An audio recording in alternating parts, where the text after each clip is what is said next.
या बातमीपत्राचे प्रायोजक आहेत सम्राट वर्मा ग्रुपचे hotel Verma palace, pure veg multi cuisine restaurant, luxuries AC room, banquet hall, open terrace restaurant, ठिकाण हॉटेल वर्मा पॅलेस, नगर मनमाड महामार्ग, उपजिल्हा रुग्णालय शेजारी, येवला।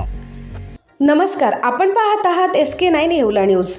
येवला नगरसूल रोडवरील शहराजवळील रेल्वे गेट परिसरात कॅनॉलजवळ डंपर चालकाचे नियंत्रण सुटल्याने डंपर पलटी झाला।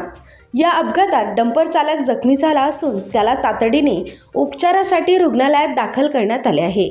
मिळालेल्या माहितीनुसार कॅनॉलजवळ वळणावर चालकाचे वाहनावरील नियंत्रण सुटले, त्यामुळे डंपर रस्त्याच्या कडेला जाऊन पलटी झाला।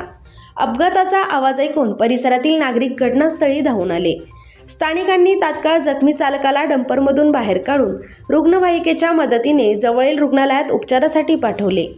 सुदैवाने या घटनेत कोणतीही जीवितहानी झालेली नाही, मात्र डंपरचे मोठ्या प्रमाणात नुकसान झाले आहे। SK9 येवला न्यूजसाठी ब्युरो रिपोर्ट, येवला। या बातमीपत्राचे प्रायोजक आहेत डॉक्टर साताळकर यांचा दातांचा दवाखाना, दंतरोग व मुखरोगावरील उपचार व निदानाचे एकमेव ठिकाण, root canal, digital X-ray, smiling designing, वेडेवाकडे दात सरळ करणे, मशीनद्वारे दात साफ करणे, लहान मुलांच्या दातावरील सर्व उपचार, आधुनिक सुविधा उपलब्ध। आजच भेट द्या। गाळा number 41, Ambedkar shopping centre, Vinchur road, शिवसृष्टीजवळ, येवला।